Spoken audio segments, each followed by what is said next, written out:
दोस्तों, बचपन में आपने बहुत सारी किताबें पढ़ी होंगी, कई नॉवल भी पढ़े होंगे, जिसमें आपने पढ़ा होगा कि इस दुनिया में कुछ ऐसे लोग हैं जो दूसरों की मन की बात जान लेते हैं कि उनके दिमाग में आखिर चल क्या रहा है। जैसे आपने अभी सुहानी शाह का नाम तो सुना ही होगा। कुछ लोग तो ऐसे भी हैं जो दूसरों की आंखों में देखकर उस इंसान को पूरी तरह से कंट्रोल कर लेते हैं। कुछ लोग इसे मैजिशियन कहते हैं और कुछ लोग इसे चमत्कार कहते हैं। लेकिन इस दुनिया में एक ऐसा इंसान भी था जो अपनी इसी चीज की वजह से बहुत फेमस हुआ। उनके बहुत सारे फैंस भी थे, जैसे महात्मा गांधी, आइंस्टीन, स्टालिन। जब उस इंसान की मौत हुई तो रशियन साइंटिस्ट जो थे उन्होंने उन पर रिसर्च की। फिर भी यह समझ में नहीं आया कि ऐसा क्यों था, किस लिए था। उस इंसान की असलियत क्या थी, ये आज भी एक मिस्ट्री है। हालांकि उस इंसान ने अपने ऊपर एक किताब लिखी, अबाउट माई सेल्फ, और किताब के जरिए लोगों ने उन्हें जाना। कुछ लोग उन्हें जादूगर कहते थे, कुछ लोग उन्हें साइकिक कहते थे। तो दोस्तों, आज हम बात करने जा रहे हैं वुल्फ मैसिंग की। दोस्तों, वुल्फ मैसिंग का जन्म पोलैंड में हुआ था, मगर उस समय कहें तो वह रशिया के अधिकार क्षेत्र में ही था। 1874 में वुल्फ मैसिंग का जन्म हुआ।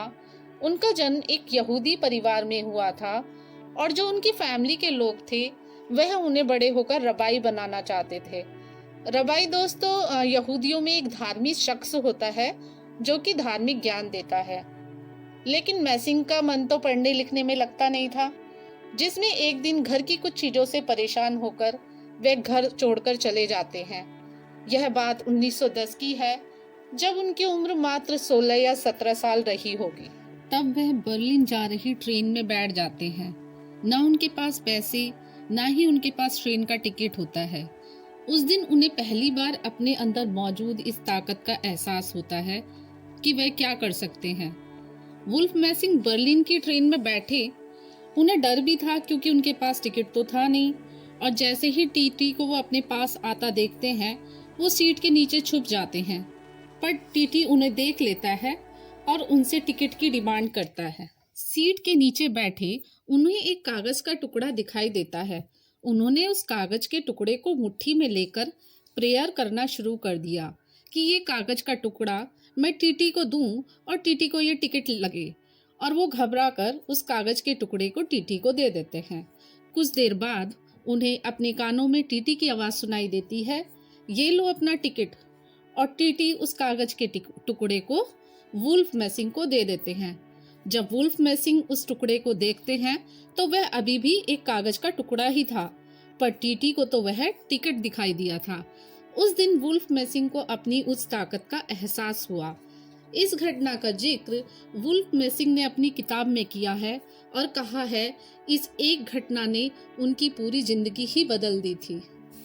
बर्लिन पहुंचकर वो एक सर्कस में काम करने लगे और वहां पर लोगों के भविष्य के बारे में बताना शुरू कर दिया, और धीरे धीरे वो लोगों के बीच में पॉपुलर होने लगे। तभी मैसिंग ने सेकेंड वर्ल्ड वॉर को लेकर एक भविष्यवाणी की कि अगर हिटलर ईस्ट की तरफ से रशिया पर हमला करता है तो हिटलर की मौत हो जाएगी।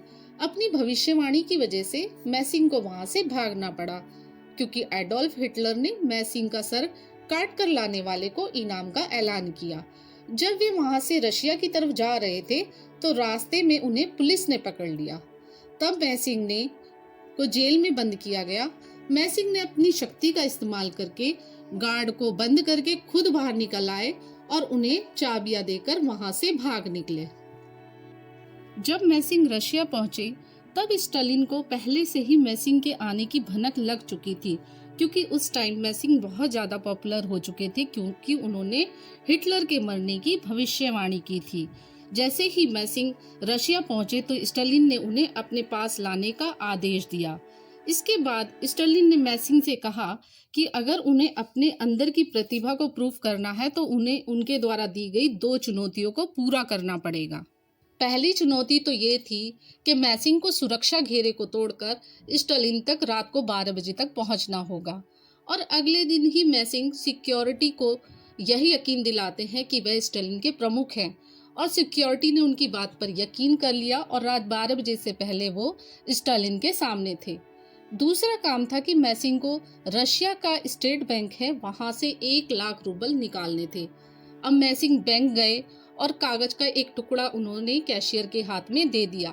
कैशियर ने कागज के टुकड़े को उलट पलट करके देखा और मैसिंग की तरफ देखा और उन्होंने उस कागज के टुकड़े से ही मैसिंग को 1 लाख रुपए निकाल कर दे दिए।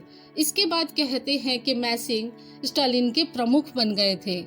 इसके बाद कुछ लोगों का मानना है कि उन्होंने यूएसएसआर के सिनेमा घर में भी दर्शकों का मनोरंजन करना शुरू कर दिया।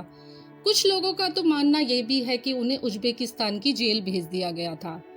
फिर 1960 में उनकी पत्नी की मौत हो गई, जिसके बाद 1974 में उनकी भी मौत हो गई थी। कुछ लोगों का तो ऐसा भी मानना है कि उन्होंने अपनी मौत की भी भविष्यवाणी की थी। दोस्तों, अगर जानकारी अच्छी लगी हो तो चैनल को सब्सक्राइब करें। Thank you.